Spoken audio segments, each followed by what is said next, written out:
평범한 어느 날, 딸의 결혼식 사진작가가 떨리는 목소리로 내게 전화를 걸어왔다.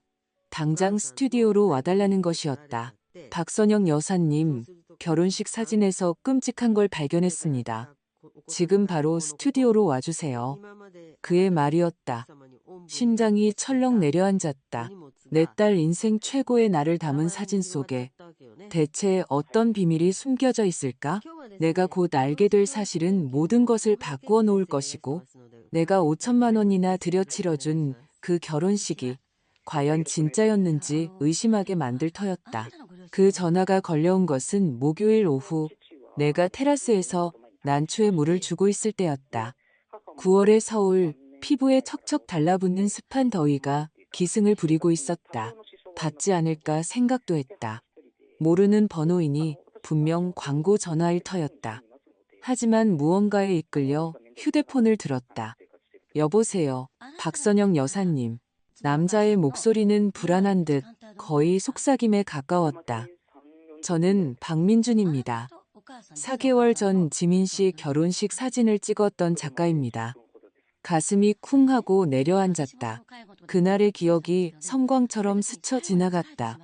새하얀 드레스를 입고 빛나던 지민이, 그 옆에서 미소 짓던 사위 이준서, 박수를 치던 하객들, 딸에게 꿈에 그리던 결혼식을 선물해 주려고 수년간 모은 5천만 원. 네, 기억합니다. 사진에 무슨 문제라도 생겼나요? 수화기 너머로 침묵이 흘렀다. 이윽고 더 낮아진 목소리가 이어졌다. 여사님, 직접 뵙고 드릴 말씀이 있습니다. 사진에서 뭔가를 발견했는데 아주 심각한 겁니다. 부디 내일 오전에 제 스튜디오로 와주십시오. 그리고 지민 씨에게는 아무 말도 하지 말아주세요. 중요합니다. 손이 떨리는 게 느껴졌다. 대체 어떤 건데요? 지금 말씀해 주세요. 전화로는 설명해 드릴 수 없습니다. 내일 오전 9시예요. 주소는 성수동입니다. 부디 혼자 와주세요, 여사님. 그는 내가 무언가 더 물어볼 틈도 없이 전화를 끊었다. 나는 물뿌리개를 손에 든 채 그 자리에 멍하니 서 있었다. 물은 계속 흘러나와 화분을 넘어 테라스 바닥에 흥건한 웅덩이를 만들었다. 심장이 미친 듯이 뛰었다. 그가 사진에서 무엇을 본 걸까? 그날 남은 하루 동안 다른 일에 집중하려 했지만 불가능했다. 저녁 식사를 준비하면서도 정신은 딴 데가 있었다. 된장찌개와 제육볶음을 만들었지만 거의 입에 대지 못했다. 밤에는 지민이가 전화를 걸어왔다. 결혼 후 일주일에 3번은 꼭 하던 일이었다. 엄마, 괜찮아? 목소리가 이상해. 괜찮아, 딸. 그냥 좀 피곤해서 그래. 거짓말이 너무 쉽게 나왔다. 거긴 어때? 지민이는 부동산 회사에서 있었던 일, 아파트 주방을 리모델링할 계획, 그리고 준서 씨가 승진해서 얼마나 기뻐하는지에 대해 이야기했다. 목소리에서는 행복이 넘쳐 흘렀다. 딸의 한마디 한마디가 내 가슴에 비수처럼 꽂혔다. 내가 무언가를 숨기고 있다는 사실 때문에 사진작가가 전화로는 차마 언급할 수도 없을 만큼 심각하다고 여긴 무언가를 말이다. 전화를 끊고 거실 벽장으로 가 결혼식 앨범을 꺼냈다. 1시간이 넘게 사진 하나하나를 뚫어지게 살폈다. 케이크를 자르는 지민이와 준서, 첫 댄스, 부케 던지기, 모든 것이 완벽해 보였다. 그렇다면 박 작가는 대체 무엇을 본 것일까? 잠을 설쳤다. 혼란스러운 악몽의 새벽 동안 3번이나 깼다. 꿈속에서 준서는 사진마다 다른 얼굴을 하고 있었다. 다른 꿈에서는 지민이가 식장에서 울고 있었다. 아침 6시에 입이 바싹 마르고 속이 울렁거리는 채로 잠에서 깼다. 샤워를 하고 청바지에 파란 블라우스라는 간편한 옷차림으로 8시 반에 집을 나섰다. 박 작가의 스튜디오는 성수동의 낡은 공장을 개조한 곳 중 하나였다. 벽돌이 드러난 벽과 커다란 창문이 인상적이었다. 문 옆에는 박민준 포토그래피라는 작은 간판이 붙어 있었다. 벨을 누르기 전에 심호흡을 했다. 박 작가가 직접 나를 맞았다. 결혼식 때 기억했던 것보다 젊어 보였다. 30대 초반쯤 검은 머리에 피곤한 눈을 하고 있었다. 그 역시 잠을 잘 못 잔 듯했다. 선영 여사님, 와주셔서 감사합니다. 그는 마치 누가 엿듣기라도 할까봐 주위를 살피더니 재빨리 문을 닫았다. 안으로 들어오시죠. 우리는 좁은 복도를 지나 뒤편에 있는 방으로 들어갔다. 선반에는 사진 장비들이 가득했고 중앙 테이블에는 거대한 컴퓨터가 놓여 있었다. 박 작가는 내게 의자를 권하고는 모니터 앞에 앉았다. 제가 발견한 것을 보여드리기 전에 그가 입을 열었다. 이 전화를 드리기까지 정말 많이 고민했다는 걸 알아주셨으면 합니다. 몇 주를 망설였지만 만약 제가 여사님 입장이라면 진실을 알고 싶을 것 같았습니다. 속이 뒤틀렸다. 어서 보여주세요. 그는 마우스를 몇 번 클릭했다. 화면에는 내가 이미 본 적 있는 결혼식 사진의 축소판들이 가득 찼다. 이윽고 그는 특정 폴더를 열었다. 이건 제가 예식 전에 준비하면서 찍은 사진들입니다. 빛을 테스트하고 장비를 조정하려고 일찍 도착했거든요.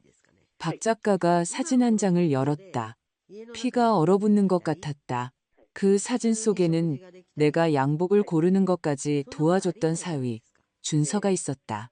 내 딸을 영원히 사랑하겠다고 맹세했던 남자. 그는 예식장 복도 한편에 서 있었다. 아직 재킷은 입지 않은 채 넥타이를 느슨하게 풀고 있었고 다른 여인과 키스를 나누고 있었다. 그건 단순한 인사의 키스가 아니었다. 깊고 은밀한 입맞춤이었다. 그의 손은 여자의 염색한 금발 머리카락을 움켜쥐고 있었고 여자의 팔은 그의 목을 감싸고 있었다. 서로를 너무나 잘 아는 연인의 자세였다. 언제 찍은 거죠? 목소리가 잠겨 나왔다. 박 작가는 사진을 확대해 아래쪽 구석을 가리켰다. 메타데이터는 거짓말을 안 합니다. 날짜, 정확한 시간, 심지어 위치 정보까지 나와요. 예식이 시작되기 2시간 15분 전입니다. 2시간 전이요.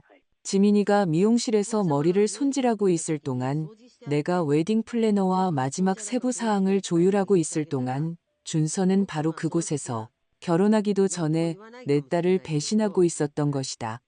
더 있습니다. 박 작가가 나지막이 말하며 다음 사진을 클릭했다. 다른 각도에서 찍은 준서와 금발 여인이 껴안고 있는 사진이었다. 이번에는 여자의 얼굴이 선명하게 보였다. 아름다운 30대 여성, 완벽한 화장을 하고 있었다. 그리고 그녀의 손가락에는 눈에 띌 수밖에 없는 결혼 반지가 끼워져 있었다. 세상이 빙빙 도는 것 같았다.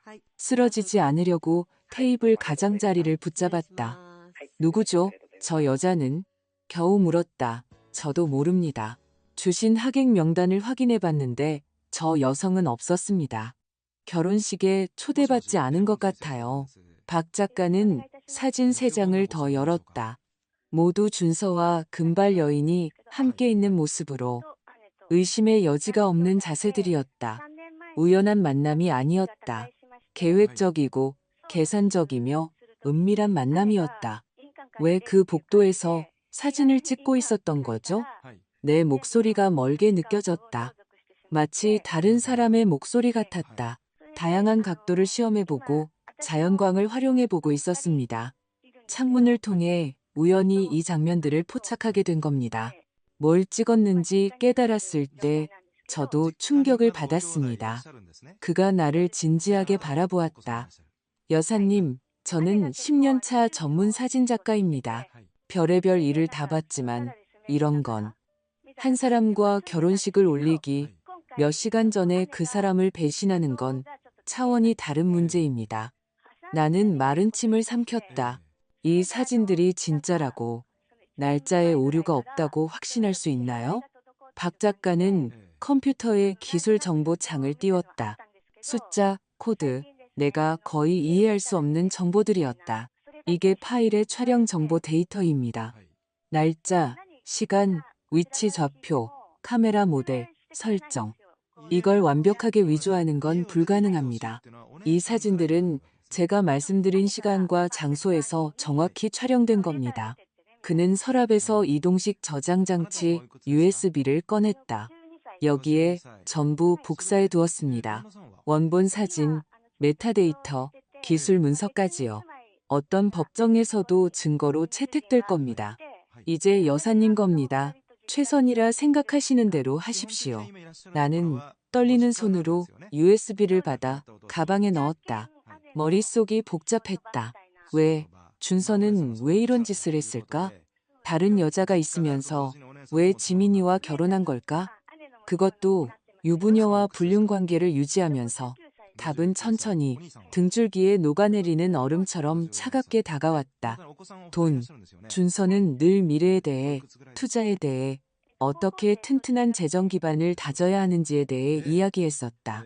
하객들에게 물건 대신 현금으로 선물을 받자고 제안한 것도 그의 아이디어였다.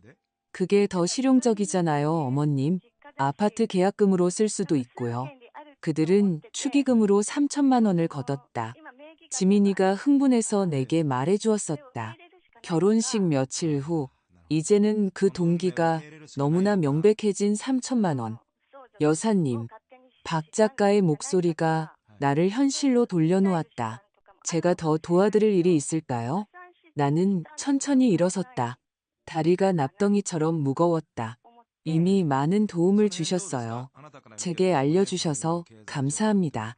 쉽지 않은 결정이었을 텐데요. 그가 문까지 나를 배웅했다.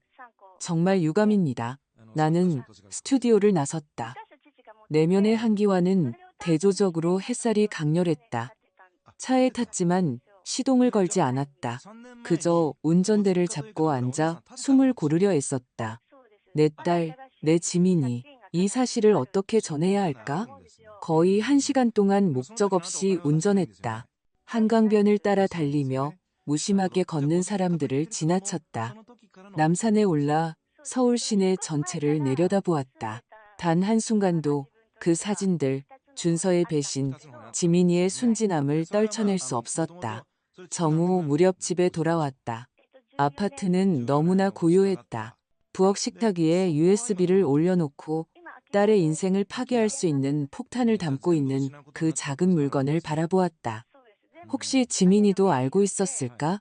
그 질문이 하루 종일 나를 괴롭혔다.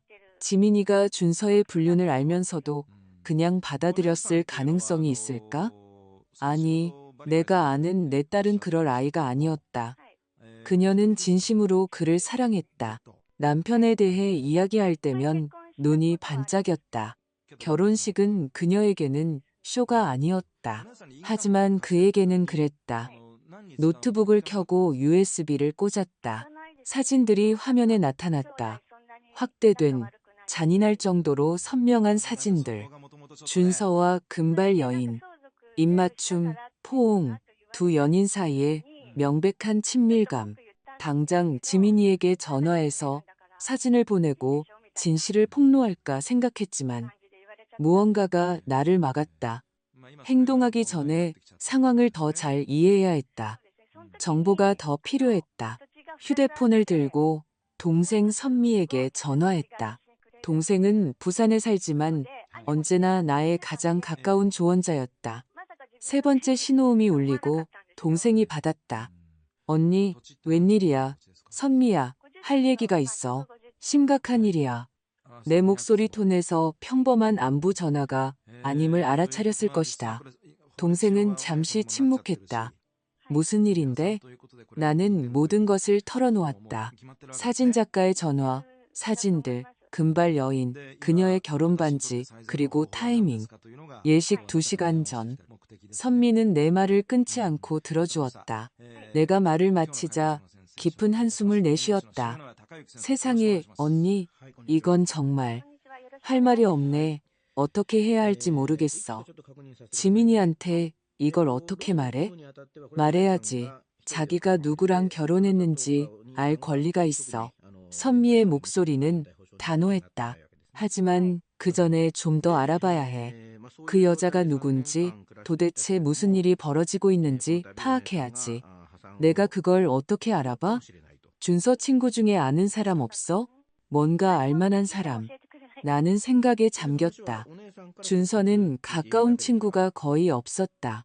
내성적이고 속을 잘 드러내지 않았다. 결혼식 하객 대부분은 지민이 쪽 가족이거나 내 지인들이었다. 그쪽에서는 홀어머니와 사촌 2명, 그리고 신랑 친구 1명이 전부였다. 최우진, 같은 엔지니어링 회사에 다니는 동료였다.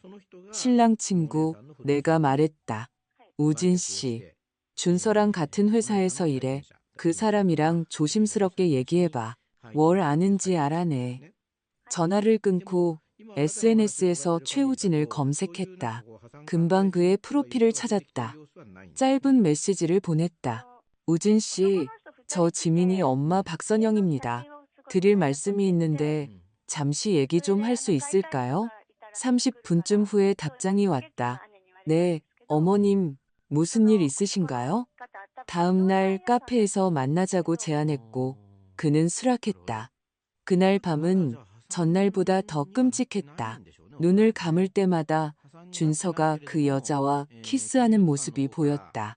재단에서 미소 짓는 지민이가 보였다. 자신이 거짓말쟁이와 결혼하고 있다는 사실을 꿈에도 모른 채. 금요일 아침 나는 신중하게 옷을 차려입었다. 침착하고 평온해 보이고 싶었다. 우진 씨와는 그의 사무실 근처 시내 카페에서 만났다. 그는 회색 정장에 서류 가방을 든 채 정시에 도착했다. 그는 예의 바른 미소로 인사했다. 어머님, 오랜만입니다. 지민이는 잘 지내죠? 잘 지내요. 나는 자리에 앉아 단도직입적으로 말했다. 돌려 말할 인내심이 없었다. 우진 씨, 준서에 대해 몇 가지 물어볼 게 있어요. 그리고 솔직하게 대답해 주셨으면 해요. 그의 미소가 흔들렸다. 무슨 질문이신데요? 나는 심호흡을 했다. 준서, 바람 피우고 있죠. 우진 씨는 새파랗게 질렸다. 그의 시선이 테이블로 향했다. 이어진 침묵이 모든 것을 말해주었다. 알고 있었군요. 내가 나지막이 말했다. 뭔가 알고 있죠? 그는 눈에 띄게 불편한 듯 머리를 쓸어 넘겼다. 어머님, 제가 이래도 되는지. 우진 씨, 내 목소리는 생각보다 차갑게 나갔다. 내 딸은 그 사람과 결혼한 지 4개월 됐어요. 제가 알아야 할 게 있다면 지금 말해줘요. 그는 깊은 한숨을 쉬고는 주위를 둘러보았다.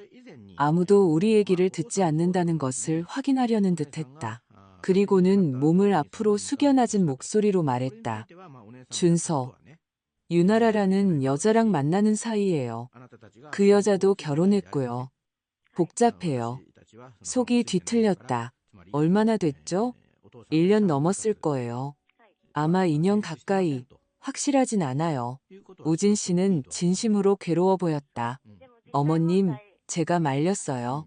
그렇게 아라 씨를 만나면서 지민 씨랑 결혼하는 건 아니라고 했어요. 하지만 준서는 결혼하고 나면 아라 씨랑 끝낼 거라고 우선 안정을 찾아야 한다고 했어요. 안정이라. 나는 씁쓸함이 묻어나는 목소리로 되뇌었다. 결혼 축의금을 챙기겠다는 뜻이었겠죠. 우진 씨는 고개를 숙였다. 그렇게 믿고 싶진 않지만 모르겠어요. 준서는 항상 돈이나 지위에 관심이 많았어요. 그런 걸 알면서도 신랑 친구 역할을 했고요. 어떻게 해야 할지 몰랐어요. 우진 씨는 절망적으로 보였다. 준서는 제 오랜 친구예요. 결혼하면 정신 차릴 거라고, 성숙해질 거라고 생각했어요. 그리고 지민 씨는 너무 행복해 보였고요. 나는 벌떡 일어섰다. 의자가 바닥에 끌리며 끼익 소리를 냈다. 지민이가 행복한 건 거짓말 속에서 살고 있기 때문이에요. 내 딸은 진실을 알 자격이 있었고 당신은 침묵했어요. 어머님, 제발. 하지만 나는 이미 카페를 빠져나가고 있었다.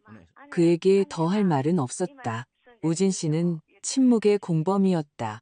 그는 알면서도 아무것도 하지 않았다. 차 안에서 머릿속은 전쟁터였다. 한쪽에서는 당장 지민이에게 전화하고 싶었지만 다른 한쪽에서는 딸의 행복을 파괴하는 것이 두려웠다. 하지만 그건 가짜 행복이었다. 거짓과 배신 위에 세워진 환상. 나는 지민이에게 말하기 전에 준서와 직접 대면해야겠다고 결심했다. 그는 내가 안다는 사실을 알아야 했다. 그 사진들에 대해 해명할 기회를 가져야 했다. 비록 어떤 해명도 상상할 수 없었지만 말이다. 그에게 문자를 보냈다. 준서군, 나랑 둘이서만 할 얘기가 있네. 급한 일이야. 15분 뒤에 답이 왔다. 지민이한테 무슨 일 있나요? 아니, 자네에 관한 일이야. 내일 오전 10시에 우리 집으로 오게. 지민이한테는 아무 말도 하지 말고 긴 침묵이 흘렀다. 그리고 알겠습니다라는 답이 왔다. 토요일 내내 나는 그 대면을 위해 마음의 준비를 했다. 무슨 말을 할지, 어떻게 사진을 보여줄지, 어떻게 진실을 요구할지 연습했다. 하지만 10시 정각에 준서가 초인종을 눌렀을 때 나의 모든 준비는 허공으로 사라졌다. 그는 언제나 내게 짓던 그 편안한 미소를 지으며 들어왔다. 안녕하세요, 어머님. 궁금하게 해드려서 죄송해요. 문자 받고 걱정돼서요. 별일 없으시죠? 나는 문을 닫고 그와 마주 섰다. 앉게. 내 목소리에 무언가가 그의 미소를 사라지게 했다. 그는 긴장한 채 소파에 앉았다. 나는 이미 사진을 열어둔 노트북을 가져와 그의 앞 커피 테이블 위에 놓았다. 이거 설명해봐. 준서는 화면을 보았다. 그가 사진을 알아보는 바로 그 순간을 나는 목격했다. 그의 눈이 커지고 얼굴에서 핏기가 가셨다. 그는 몇 번 입을 번긋거렸지만 말을 잇지 못했다. 이거 어디서 나셨어요? 내 질문에나 대답하게. 저 여자 누구야? 그는 얼굴을 쓸어내렸다. 어깨가 축 처졌다. 잠시 그가 부인하거나 값싼 변명을 둘러댈 거라고 생각했다. 하지만 놀랍게도 그는 말했다. 알아요. 우진 씨가 말했던 바로 그 이름. 확인을 받자 가슴이 더욱 조여왔다. 그리고 자네는 내 딸과 결혼하기 2시간 전에 저 여자와 함께 있었지. 준서는 대답하지 않고 자신의 손만 내려다보았다. 2시간 전, 내 목소리가 높아졌다. 다른 여자, 그것도 유부녀와 키스를 하고는 재단으로 가서 지민이를 사랑하겠다고 맹세했어. 어떻게 그런 짓을 할 수 있지? 전 지민이를 사랑해요. 그가 나지막이 말했다. 나는 쓴웃음을 터뜨렸다. 사랑을 증명하는 방식이 참 독특하군. 마침내 그가 나를 마주 보았다.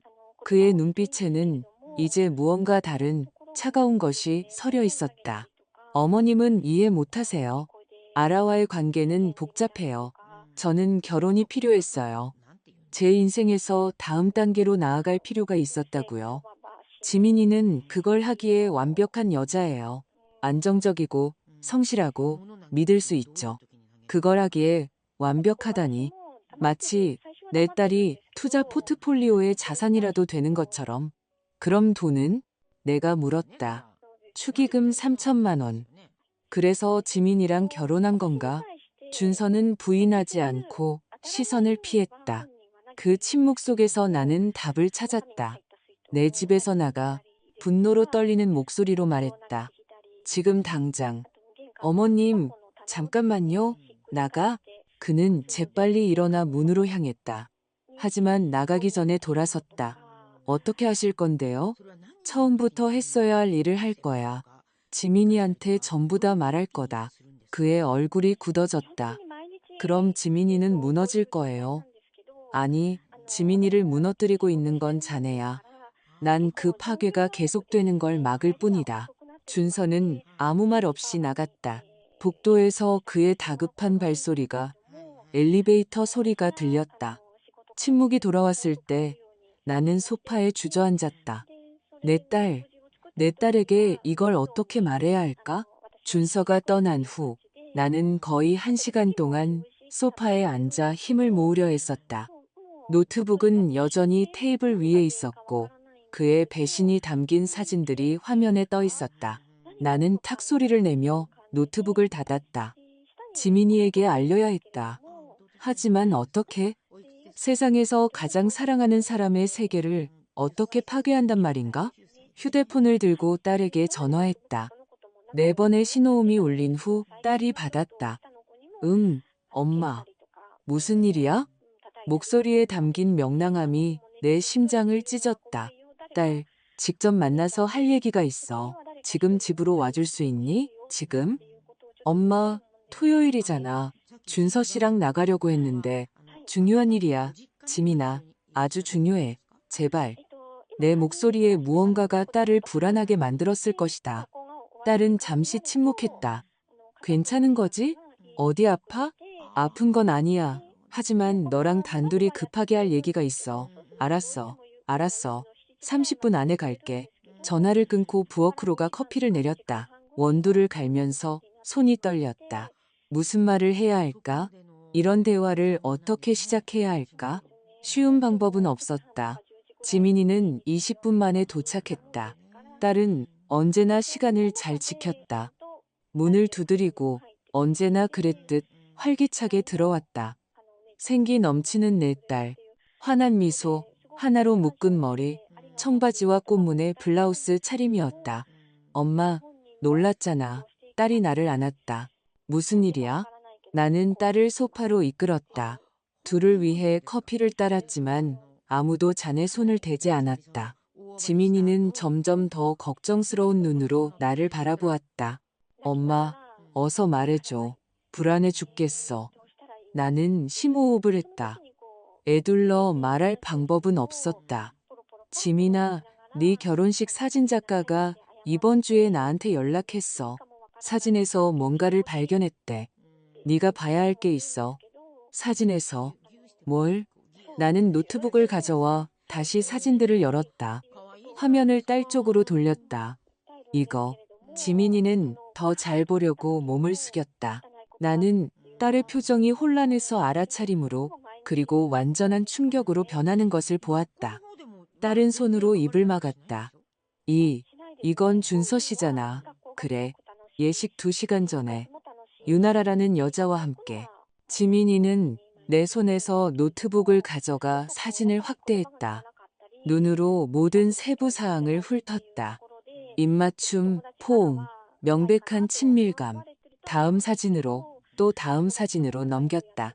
모든 사진을 다 본 후 딸은 마치 유리로 된 물건처럼 극도로 조심스럽게 노트북을 테이블 위에 다시 내려놓았다. 아니야, 이건 사실일 리가 없어. 사실이야, 딸. 메타데이터가 증명해. 날짜, 시간, 장소. 그리고 내가 우진 씨랑도 얘기했어. 그가 확인해줬어. 준서는 저 여자랑 1년 넘게 바람을 피우고 있었대. 지민이는 고개를 저었다.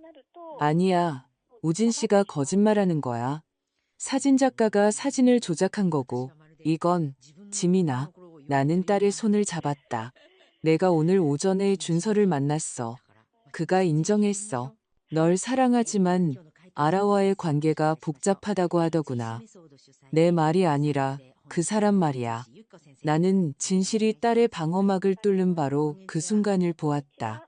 눈에 눈물이 가득 고였다. 얼굴이 일그러졌다. 딸은 내 손을 뿌리치고 벌떡 일어섰다. 그가 알고 있었어? 나랑 결혼하기 전에 저 여자랑 같이 있었단 말이야? 그래.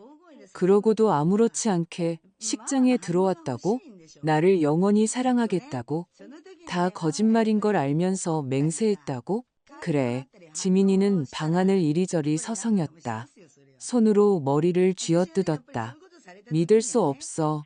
그가 나한테 이런 짓을 했다니 믿을 수가 없어. 그가 목소리가 갈라졌다. 마침내 눈물이 흘러내렸다. 나는 일어나 딸을 안았다.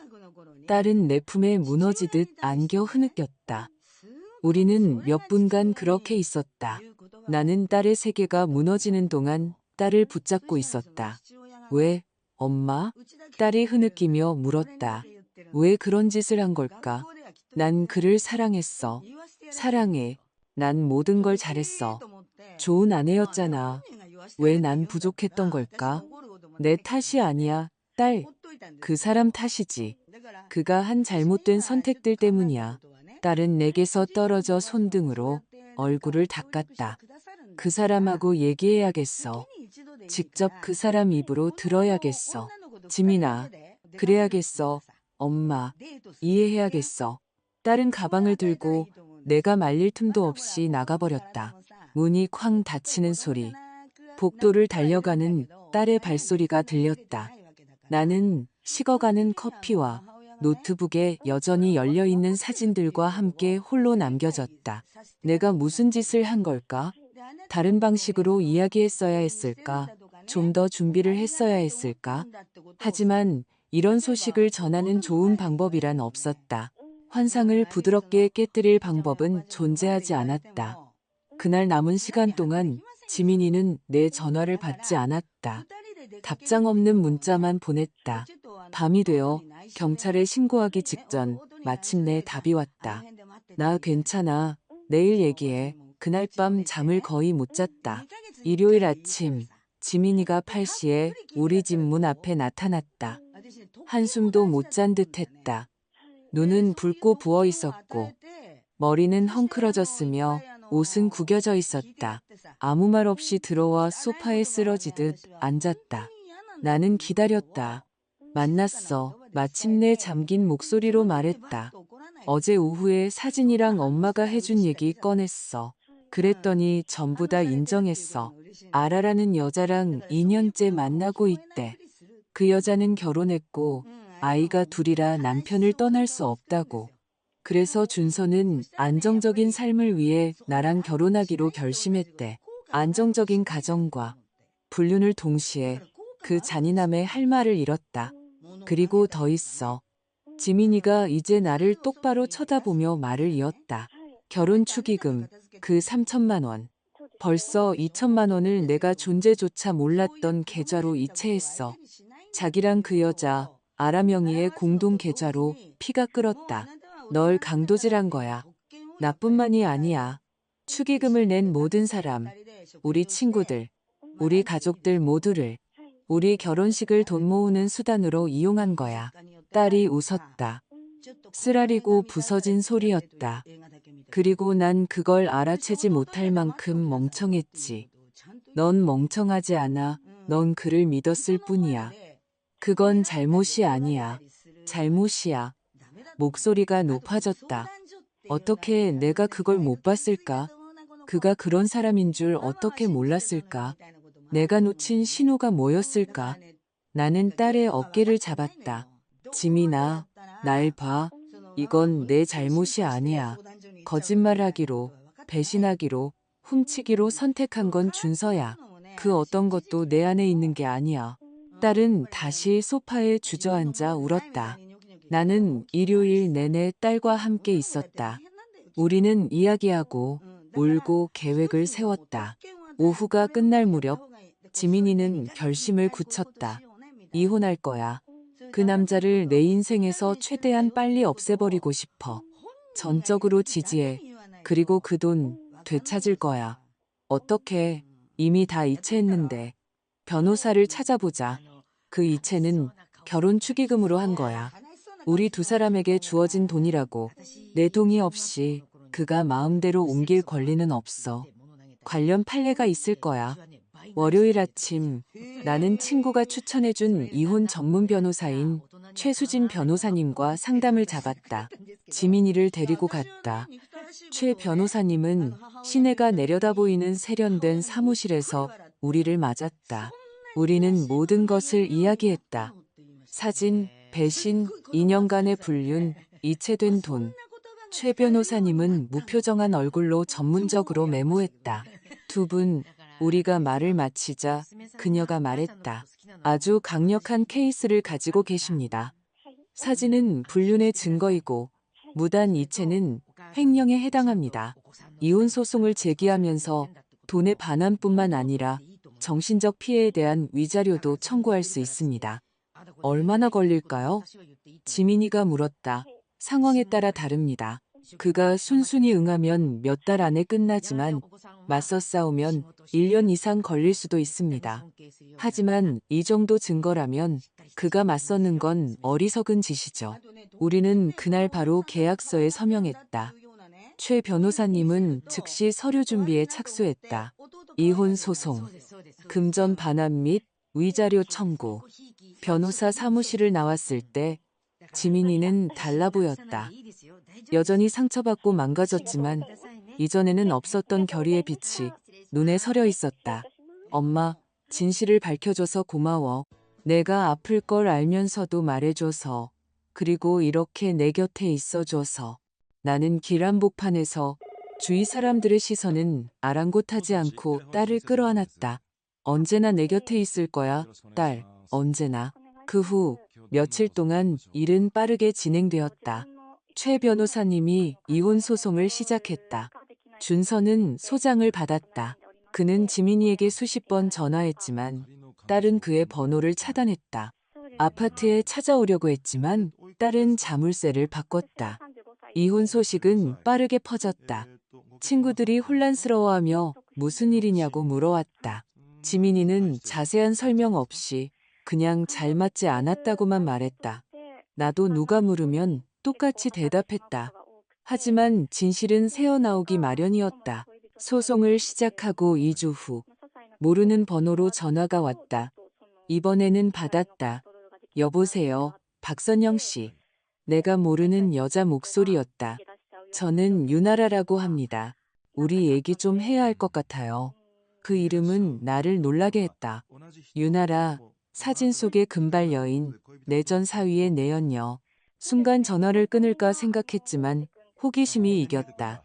내 번호는 어떻게 알았죠? 준서 씨한테서요. 목소리가 지쳐있고 어쩌면 긴장한 듯했다.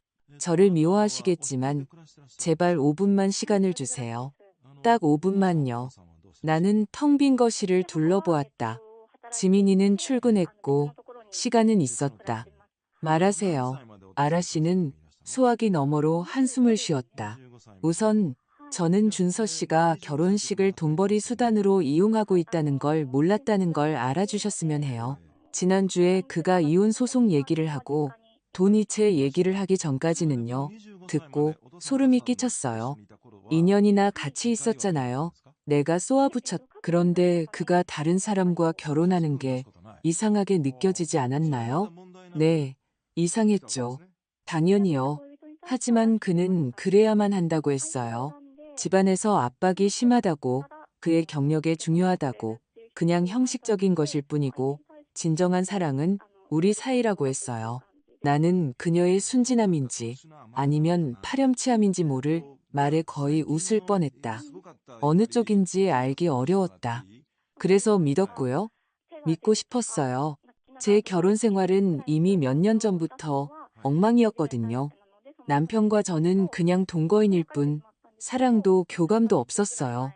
준서 씨는 저를 다시 살아있게 만들어줬어요. 그래서 위험 신호들을 애써 외면했던 거죠. 왜 저한테 전화한 거죠? 아라 씨? 긴 침묵이 흘렀다. 제가 뭔가를 발견했기 때문이에요. 여사님과 따님이 아셔야 할 것 같아서요. 속이 조여왔다. 뭔데요? 준서 씨는 돈을 저와 공동 계좌로만 옮긴 게 아니에요.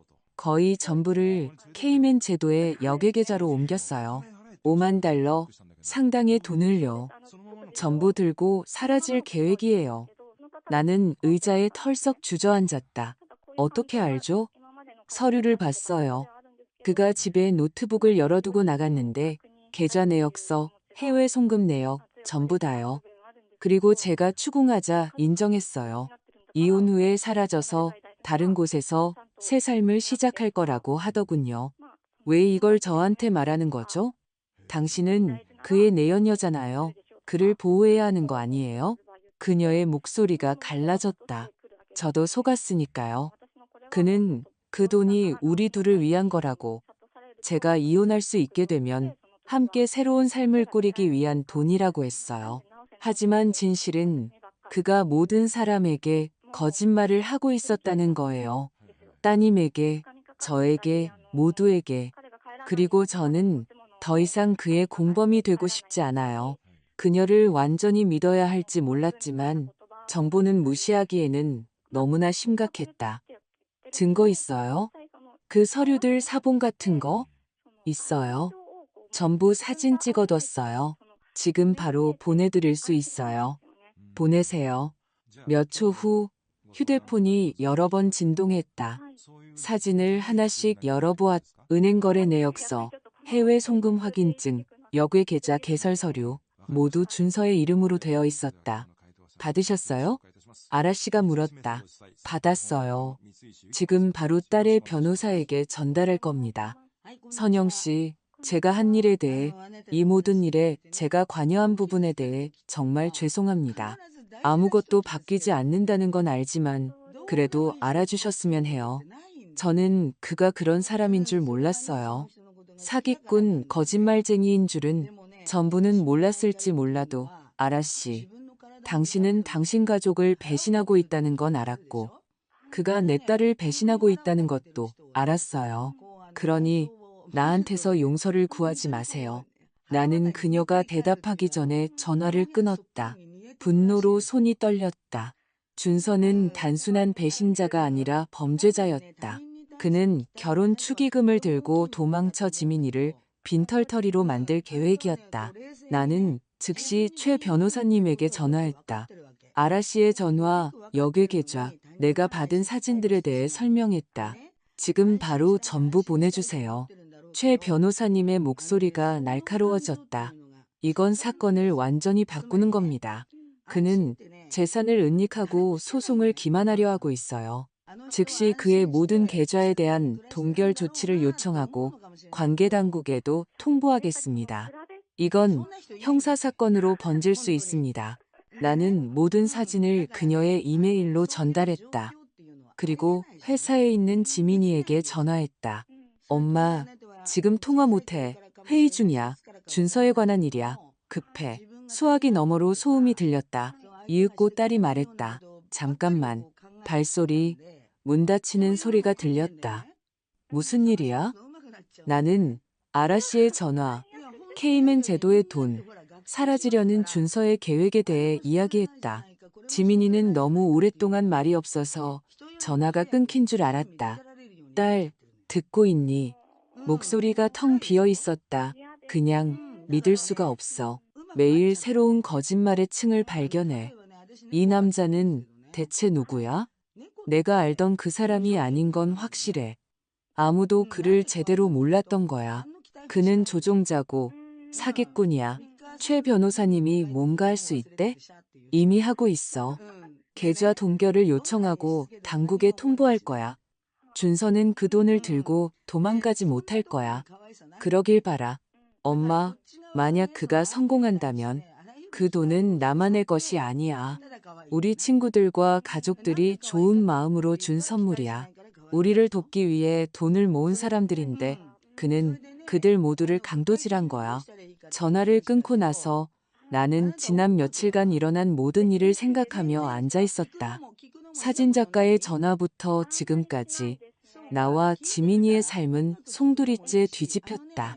하지만 이 모든 혼란 속에서도 좋은 점은 있었다. 진실이 밝혀졌다는 것, 준서의 정체가 드러났고 이제 역을 계절하는 증거까지 있으니 그는 그 결과에서 벗어날 수 없을 것이다. 최 변호사님은 신속하게 움직였다. 다음 날, 그녀는 준서의 국내외 모든 계좌를 동결하는 법원 명령을 받아냈다. 그는 법원 명령 없이는 단 한 푼도 움직일 수 없었다. 절박해진 준서는 다시 지민이에게 전화하려 했다. 연락이 닿지 않자 내게 전화했다. 무슨 말을 하는지 드러나 보려고 전화를 받았다. 어머님, 제발요, 이걸 멈춰주셔야 해요. 당신들 변호사가 모든 걸 막아버렸어요. 전 생활비도 낼 수 없다고요. 2천만 원을 훔쳐서 해외로 도망치려 하기 전에 그 생각을 했어야지. 도망치려던 거 아니에요. 누가 그런 말을 해요? 아라 씨가 했지. 당신이 헤어지자고 해서 거짓말하는 거라고 하더군. 난 증거가 있어. 준서, 군. 계좌 내역서, 사진, 역외 계좌 서류 사진, 전부 다. 수화기 너머로 침묵이 흘렀다. 이윽고 어머님은 이해 못하세요. 전 그 돈이 필요했어요. 빚이 많다고요. 절박했어요. 그래서 내 딸을 이용했구나. 사랑하는 척하고 배신하고 훔칠 걸 알면서 결혼했지. 전부 빚 때문이었나? 전 지민이를 진심으로. 하지만 준서 군.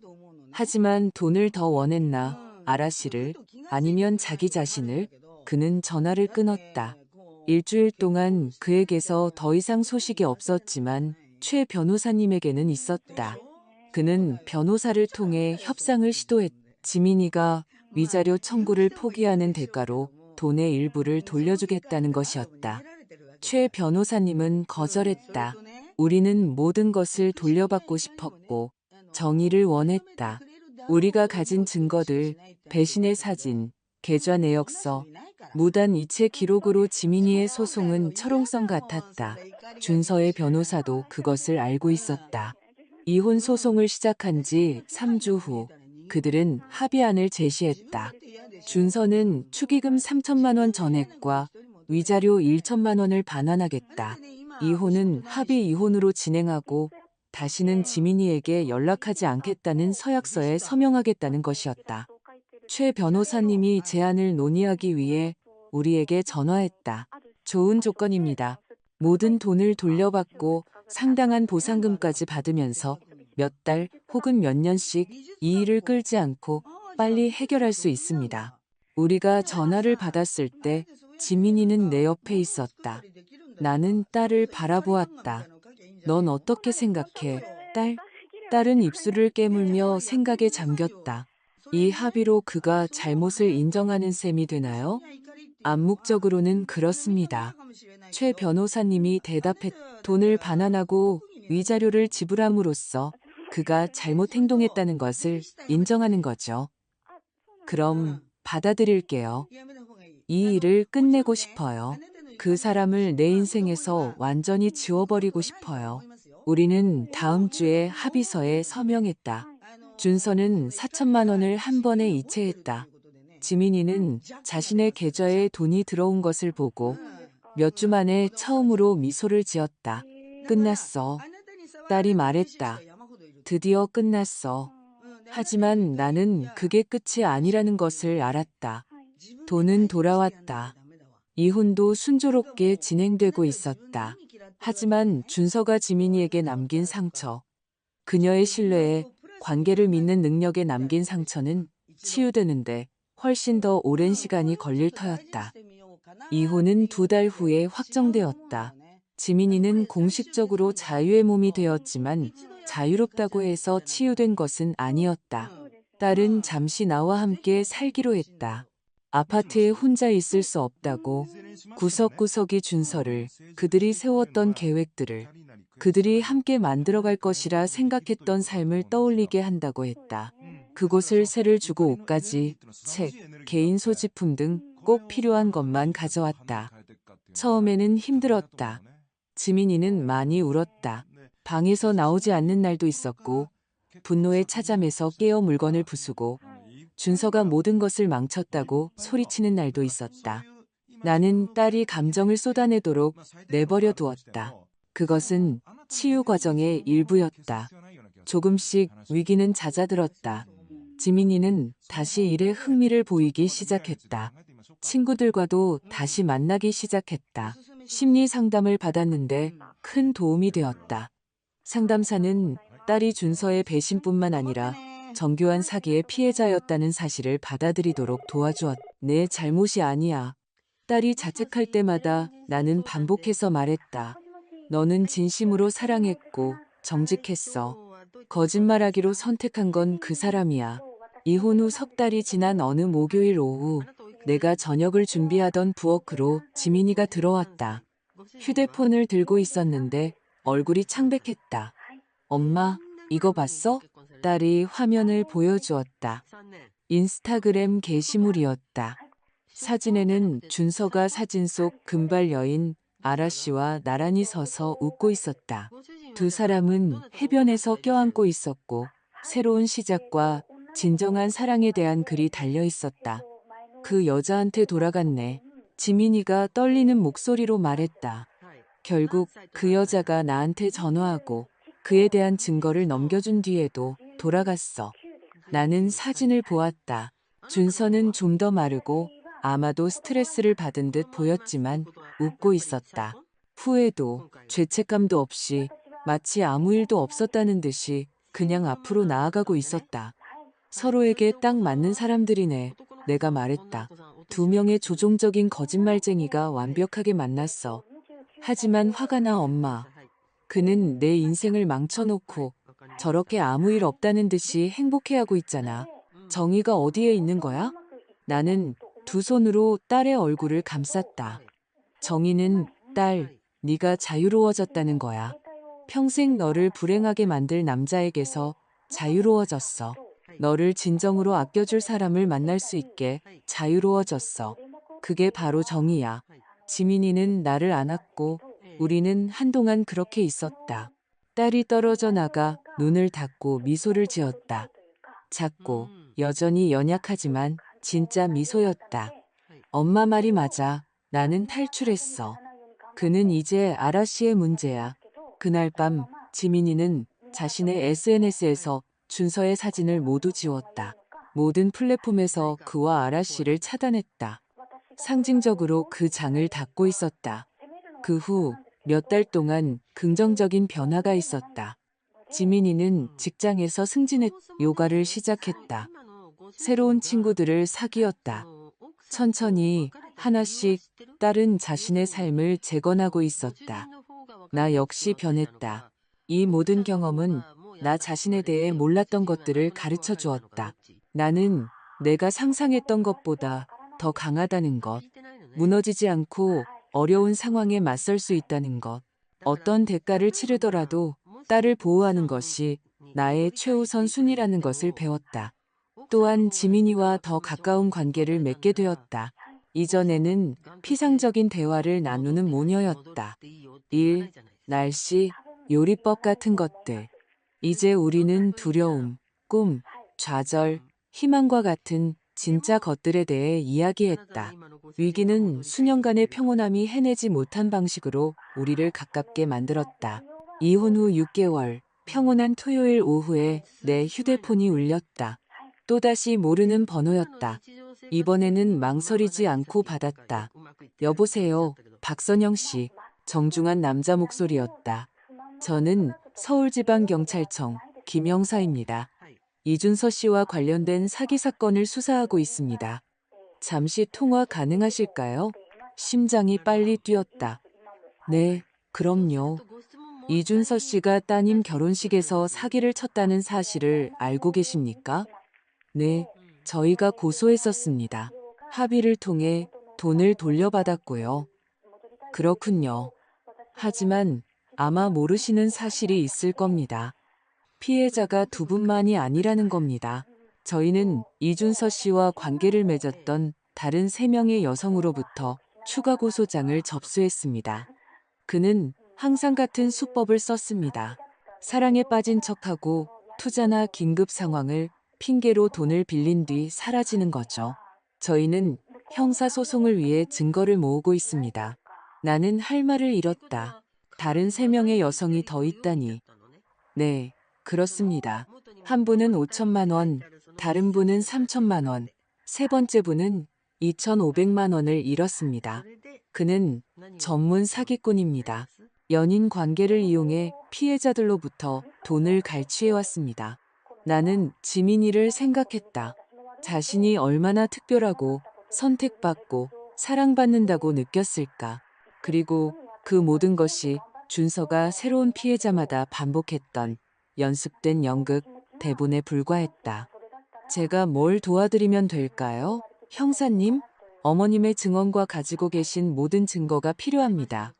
메시지, 사진, 금융 서류 등 그에 대한 소송을 제기하는 데 도움이 되는 모든 것이요. 전부 가지고 있습니다. 제 딸도 마찬가지고요. 언제 가면 될까요? 월요일 오전 10시로 잡아도 괜찮을까요? 그때 가겠습니다. 지민이에게 이 사실을 말하자 딸은 충격을 받았다.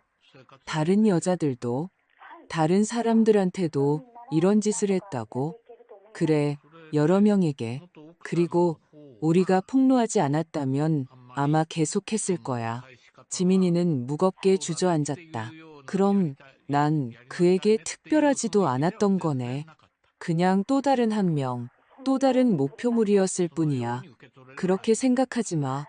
너는 특별해. 언제나 그랬어.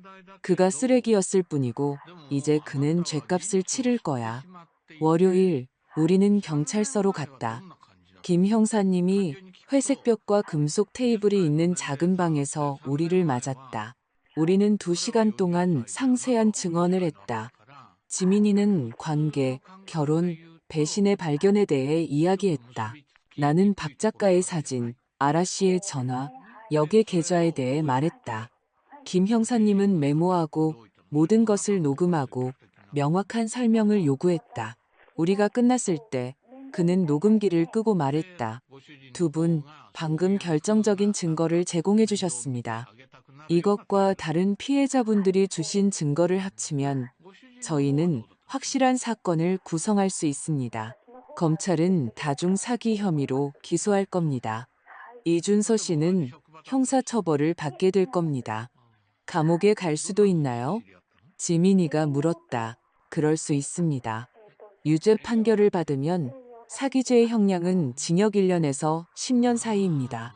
피해자가 여러 신점을 감안하면 형량이 가중될 수 있습니다. 우리는 경찰서를 나오면서 묘한 기분을 느꼈다. 행복이라고는 할 수 없지만 정의에 가까운 무언가였다. 준서는 돈이나 평판을 잃는 것뿐만 아니라 자신의 범죄에 대해 법의 심판을 받게 될 것이었다. 몇 주 후 검찰은 준서를 기소했다. 그는 사건의 사기 혐의로 기소되었다. 지역 신문에 기사가 났다. 연애 빙자 사기로 여러 여성 올린 남성 구속. 지민이는 지인들로부터 지지를 표하는 메시지를 받았다.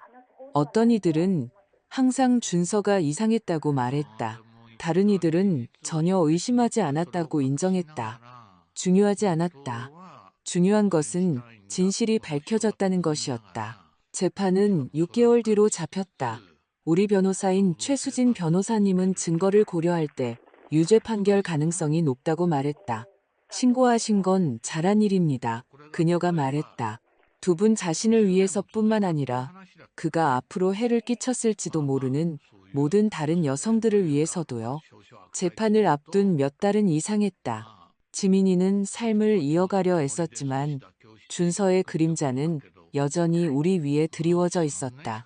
그는 모르는 번호나 SNS 가짜 계정을 통해 몇 번 연락을 시도했다.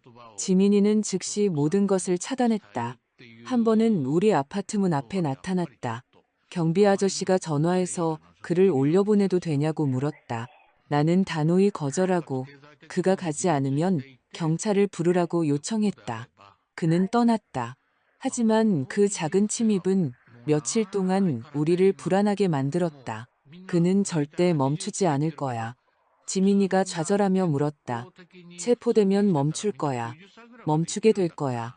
나는 정의가 실현될 것이라는 믿음을 굳게 지켰다. 나를 위해, 지민이를 위해, 준서가 속인 모든 다른 여성들을 위해 그렇게 믿어야 했다. 그동안 나는 다른 피해자 2명을 만났다. 김 형사님이 대화가 치료에 도움이 될 수 있을 거라며 우리를 연결해 주었다. 그중 한 명인 미연 씨는 52세였고 평생 모은 3천만 원을 잃었다. 준서는 데이팅 앱에서 그녀를 만나 몇 달 동안 구애했고 보장된 투자라며 돈을 빌린 뒤 사라졌다. 다른 한 명인 지수 씨는 38세였다. 아파트를 사기 위해 모아둔 2,500만 원을 잃었다. 준서는 똑같은 이야기를 사용했다. 투자, 빠른 수익, 절호의 기회. 그녀는 다시는 그 돈을 보지 못했다. 우리는 시내의 한 카페에서 만났다.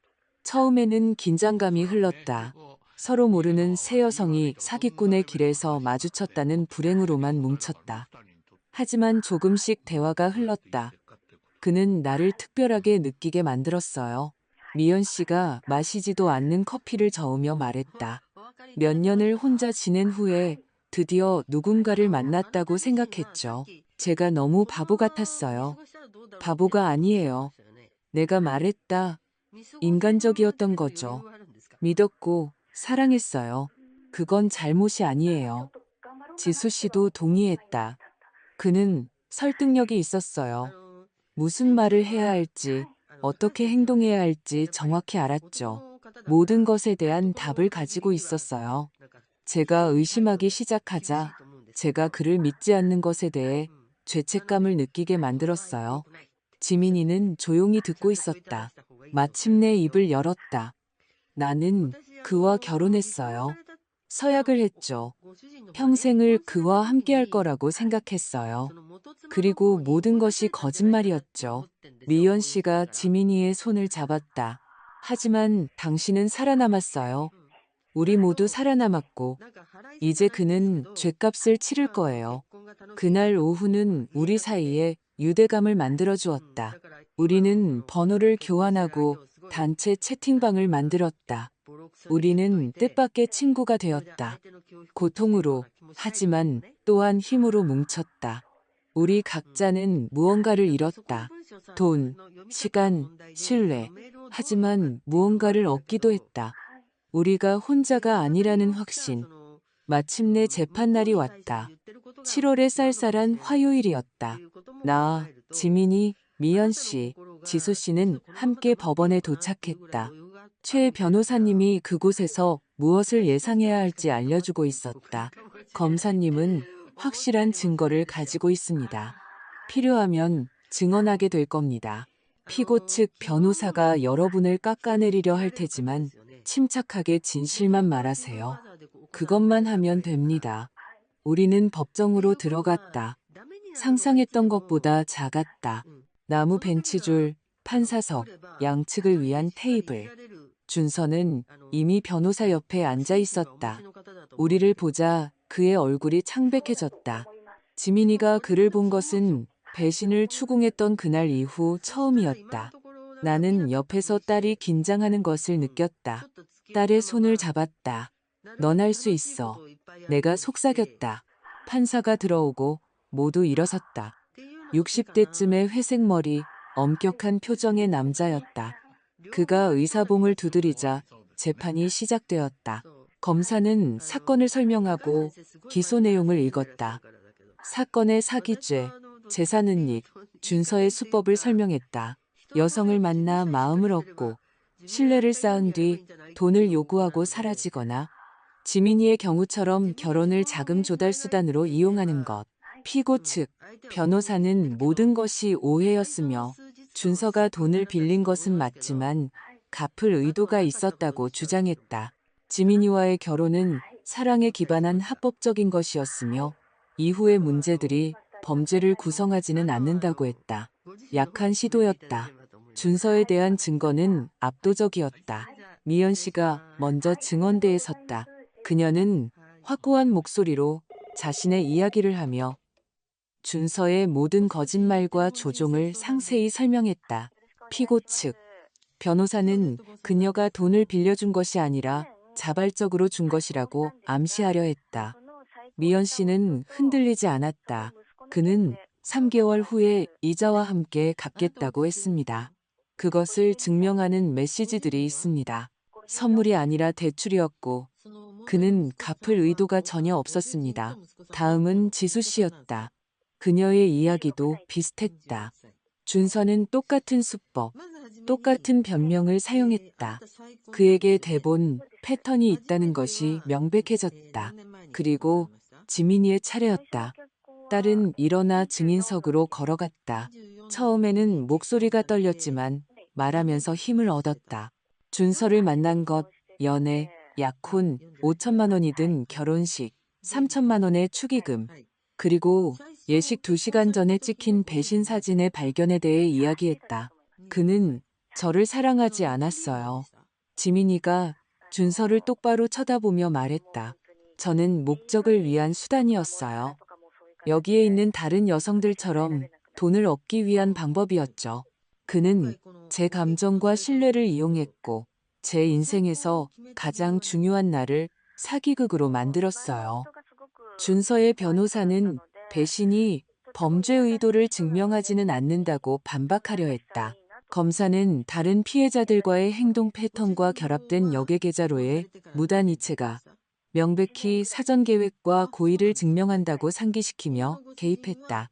나는 증언대에 서지 않았지만 최 변호사님이 박 작가가 찍은 사진과 함께 내 진술서를 제출했다. 판사는 모든 것을 신중하게 검토했다. 증언 후에 최종 변론이 이어졌다. 검사는 준서를 연애 관계를 이용해 금융 범죄를 저지르는 취약한 여성을 노리는 포식자로 묘사하며 날카롭게 공격했다. 피고 측 변호사는 재정적 어려움, 가족의 압박에 대해 이야기하며 준서를 인간적으로 묘사하려 했지만 증거더미 앞에서 공허하게 들렸다. 판사는 15일 후에 선고를 내리겠다고 발표했다. 그가 의사봉을 두드리자 재판이 끝났다. 법원 밖에서 4명의 피해자와 최 변호사님이 모였다. 우리는 지쳤지만 또한 안도했다. 우리는 우리 몫을 다했다. 이제 기다리는 일만 남았다. 선고가 어떻게 나올 것 같아요? 지수 씨가 물었다. 우리가 가진 증거를 볼 때 유죄가 아니면 놀랄 일이죠. 최 변호사님이 대답했다. 하지만 확실히는 알 수 없어요. 판사들은 예측 불가능하니까요. 지민이는 법원 건물을 바라보며 말이 없었다.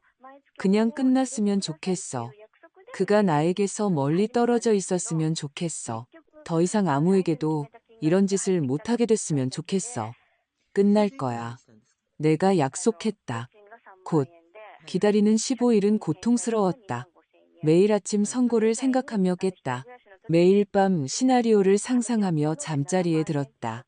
준서가 어떤 법적 기술로 무죄를 선고받는 것, 가벼운 형을 선고받는 것, 도망치는 것, 마음이 쉬지 않았다. 지민이는 일상을 유지하려 애썼지만 나는 그녀의 눈에서 불안을 보았다. 최 변호사님의 전화를 기다리며 강박적으로 휴대폰을 확인했다. 몇 킬로그램이 빠졌다. 다시 잠들기 어려워했다. 만약 유죄 선고를 받지 않으면 어떡해. 어느 날 밤 부엌에서 차를 마시며 딸이 물었다. 판사가 그의 이야기를 믿으면 어떡해. 그런 일은 없을 거야. 내가 말을 끊었다. 증거는 명백해. 행동 패턴은 기록되어 있어. 똑같은 이야기를 하는 4명의 여성이 있어. 그는 죗값을 치를 거야. 딸, 치러야만 해. 13일째 되는 날, 최 변호사님이 전화했다. 선고가 내일 오후 2시에 나옵니다. 참석하시겠어요? 네. 나는 망설임 없이 대답했다. 갈게요. 그날 밤 거의 잠을 못 잤다. 침대에서 뒤척이며 천장을 바라보고 기도했다. 나는 그다지 종교적이지 않지만 그 순간에는 신이든 우주든 존재하는 어떤 힘에게든 정의를 실현해달라고 빌었다. 다음 날 아침 지민이가 일찍 내 방으로 들어왔다. 엄마, 무서워. 나는 침대에 앉아 팔을 벌렸다. 딸은 와서 어릴 때 악몽을 꿨을 때처럼 내 옆에 누웠다. 우리는 몇 분간 말없이 그렇게 있었다. 오늘 무슨 일이 일어나든 내가 마침내 말했다. 너는 이미 이겼어. 너는 살아남았고 너 자신을 재건했어. 그 어느 때보다 강해졌어.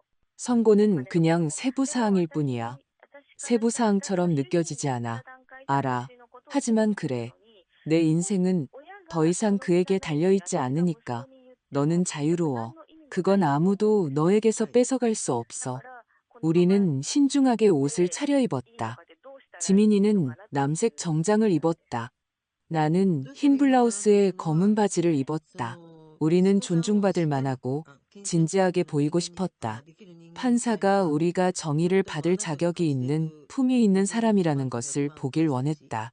미연 씨와 지수 씨가 법원문 앞에서 우리를 만났다. 그들도 우리만큼이나 긴장했다. 최 변호사님이 몇 분 후에 도착했다. 서류 가방을 들고 자신감 있는 자세였다. 준비되셨나요? 우리는 함께 들어갔다. 법정은 더 붐볐다. 이번에는 기자들이 몇몇 벤치를 차지하고 있었다. 사건은 지역 언론의 주목을 받았다.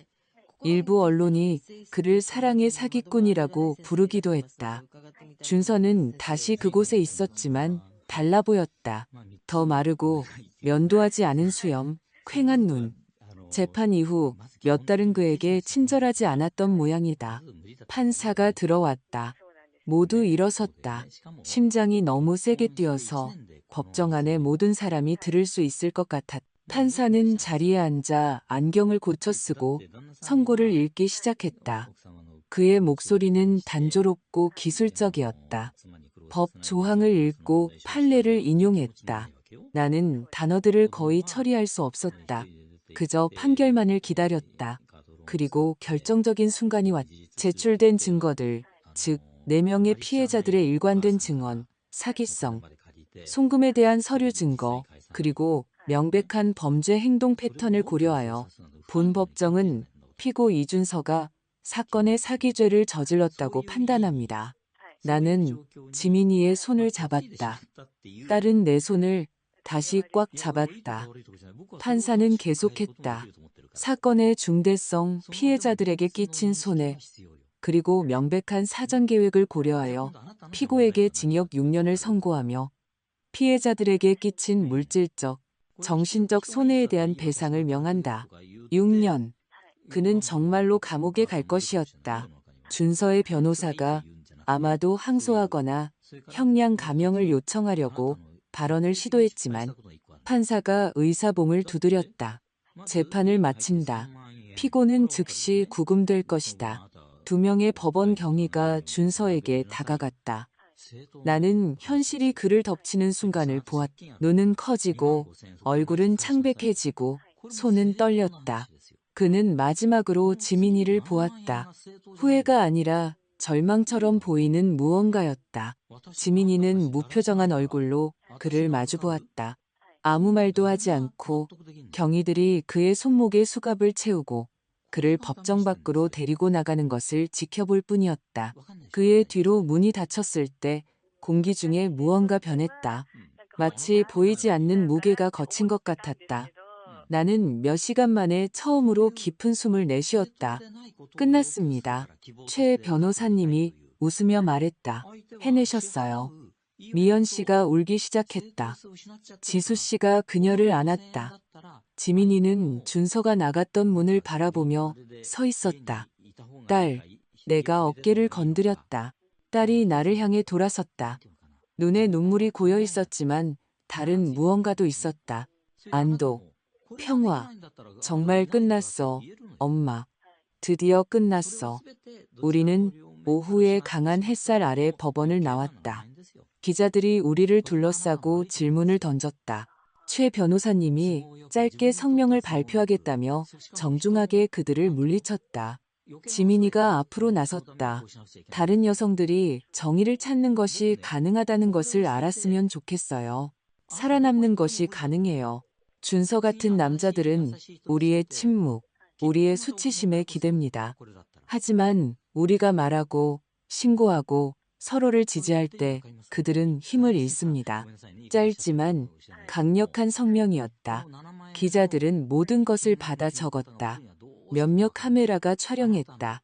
그 후 4명의 피해자, 이제는 생존자들이 길가에서 원을 그리며 서로를 안았다. 나이와 사연이 다른 여성들이 트라우마로, 하지만 또한 힘으로 뭉쳤다. 고마워요.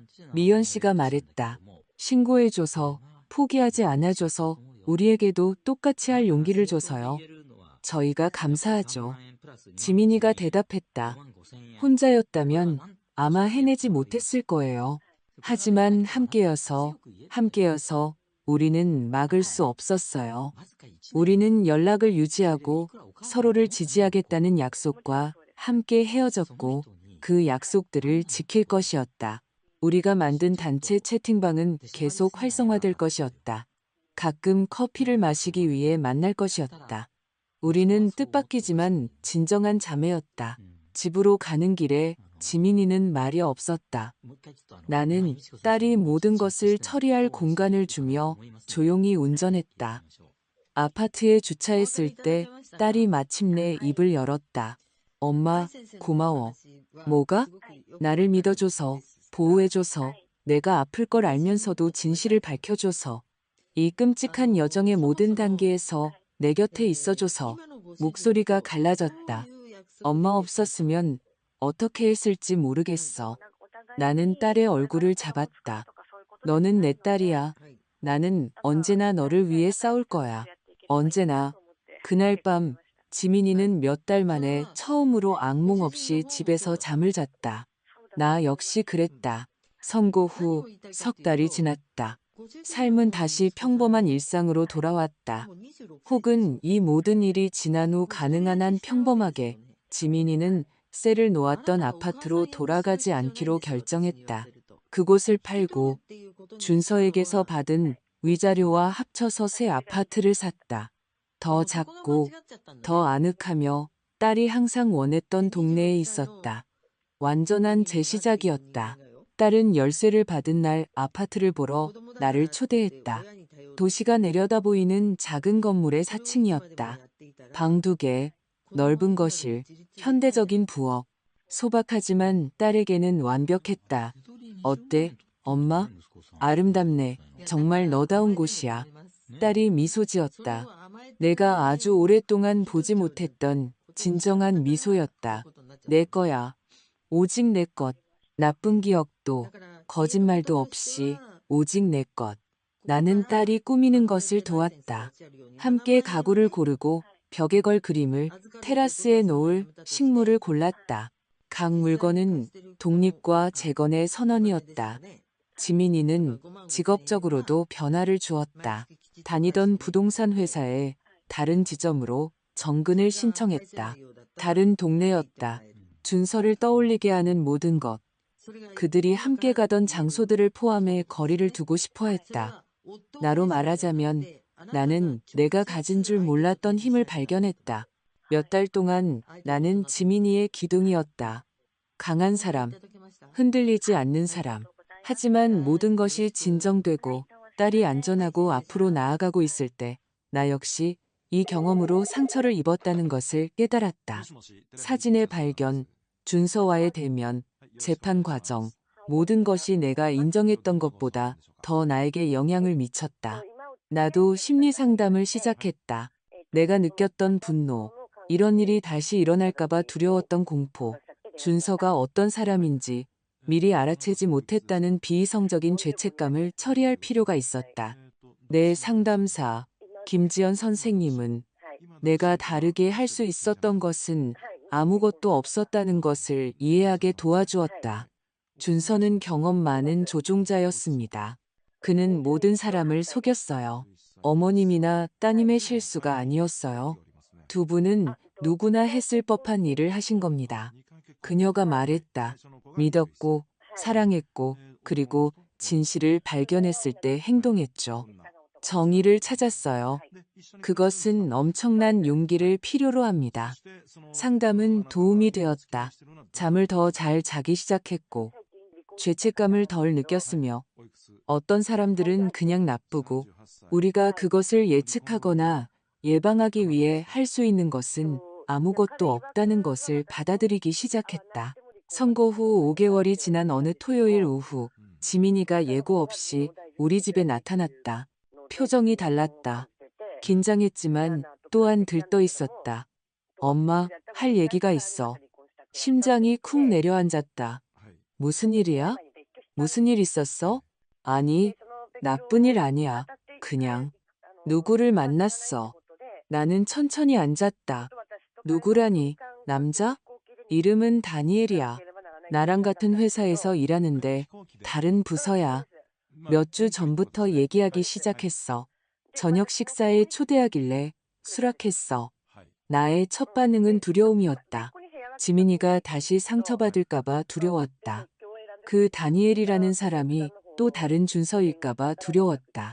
하지만 딸의 얼굴, 눈의 반짝임, 수줍은 미소를 보고 중요한 것을 보았다. 희망. 마음에 드니? 아직 알기엔 일러. 하지만 친절하고 존중해주고 아무것도 서두르지 않아. 그리고 엄마. 내가 완벽하게 신원조사를 했어. 딸이 반쯤 부끄러워하며 웃었다.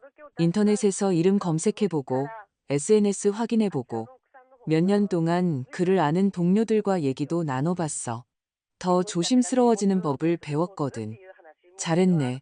너 자신을 보호하는 거잖아. 하지만 평생 두려움 속에서 살고 싶지도 않아.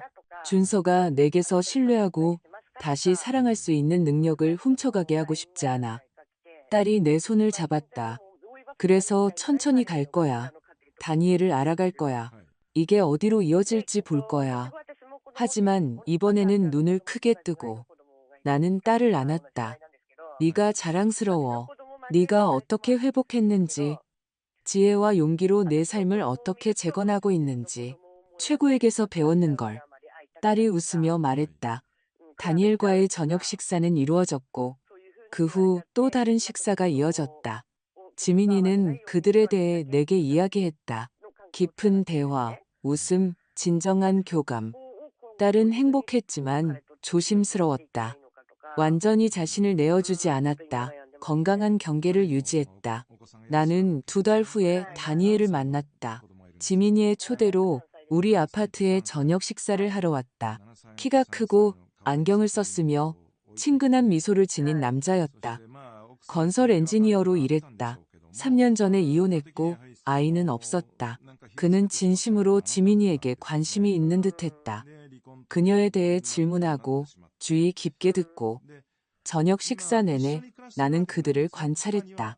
그가 그녀를 존중하며 바라보는 방식, 그녀가 말을 마칠 때까지 기다렸다가 대답하는 방식, 그녀를 정복하거나 통제할 대상이 아닌 동등한 존재로 대하는 방식. 그는 준서와는 전혀 달랐다. 그가 떠난 후 지민이는 설거지를 돕기 위해 남았다. 그래서 어땠어? 좋은 사람 같아 보이네. 하지만 시간은 지나봐야 알겠지. 알아. 나 천천히 가고 있어. 첫 번째 위험 신호가 보이면 바로 떠나기로 나 자신과 약속했어. 다시는 위험 신호를 무시하지 않을 거야. 현명하구나. 딸은 손을 닫고 나를 안았다. 엄마, 내가 뭘 깨달았는지 알아? 준서는 나를 파괴할 수 없었어. 그는 시도했지만 실패했어. 나는 여기 있어. 살아있고 강하고 다시 사랑할 수 있어. 그건 내가 이겼다는 뜻이야. 눈에 눈물이 고였다. 틀림없이 이겼어. 네가 이겼어. 오늘 사진작가의 그 운명적인 전화가 있은 지 1년 후 나는 우리가 걸어온 길을 되돌아본다. 고통스러웠고 어려웠다. 지민이가 회복하지 못할 거라고 생각했던 순간들이 있었다. 나 자신이 모든 것을 폭로한 것이 옳은 일이었는지 의심했던 순간들도 있었다. 하지만 우리는 해냈고 그럴 만한 가치가 있었다. 준서는 형을 살고 있다. 최 변호사님을 통해 그가 항소심에서 감형을 시도했지만 기각되었다는 소식을 들었다. 그는 앞으로 몇 년 동안 감옥에 있을 것이고 출소하면 그를 영원히 따라다닐 정과 기록을 갖게 될 것이다. 아라 씨는 미연 씨를 통해 들었는데 이혼했다고 한다. 사건이 폭로되면서 그녀의 결혼 생활도 파괴되었다. 어떤 면에서는 시적인 정의였다. 우리로 말하자면 나, 지민이, 미연 씨, 지수 씨는 앞으로 나아가고 있다. 더 현명하고 더 조심스러워졌지만 부서지지는 않았다. 지민이와 다니엘은 계속 만나고 있다. 관계는 존중과 정직함 속에서 천천히 발전하고 있다. 딸은 여전히 상담을 받고 힘든 날도 있지만 점점 드물어지고 있다. 나는 내 일상으로 돌아왔다. 재무 컨설턴트로 일한다. 준서가 사기꾼인 줄 몰랐다는 걸 생각하면 아이러니하다. 하지만 아마 바로 그 이유 때문에 이제 나는 다른 사람들이 사기 신호를 식별하도록 돕는다. 또한 연애 사기 피해자를 지원하는 비영리 단체에서 자원봉사를 하게 되었다. 내 이야기, 우리의 이야기를 이용해 다른 여성들이 신고하고 정의를 찾을 힘을 얻도록 돕는다. 가끔 사진작가가 전화하지 않았더라면 어떻게 됐을까 생각해 본다. 박 작가가 그 사진들을 지우고 그냥 넘어갔더라면 지민이는 결국 배신을 알게 됐을까? 아니면 속고 조종당하며 가짜 결혼 생활 속에서 몇 년을 살았을까? 알 길은 없지만 나는 매일 그가 내게 진실을 말해준 용기에 감사한다. 진실은 아무리 고통스러워도 편안한 거짓말보다 항상 더 낫기 때문이다. 오늘 이 글을 쓰는 동안 지민이는 자기 아파트에서 다니엘과의 저녁 식사를 위해 집을 꾸미고 있다. 아까 전화해서 요리법 조언을 구했다. 우리는 전화로 함께 웃었다. 진심에서 우러나오고 자유롭고 행복한 딸의 웃음소리는 내 귀에 음악과 같았다. 우리는 살아남았다. 그 이상으로 우리는 번성했다. 그리고 이 모든 것에서 내가 배운 교훈이 있다면 그것은 계곡이 아무리 어두워도 항상 반대편으로 가는 길이 있다는 것이다. 때로는 그 길을 찾기 위해 도움이 필요하다. 때로는 다른 사람들의 용기가 있어야 우리 자신의 용기를 낼 수 있다. 하지만 그 길은 존재하고 우리는 그 길을 찾았다. 자, 이 이야기가 마음에 드셨다면 구독을 누르고 어떤 부분이 가장 충격적이었는지 댓글로 알려주세요.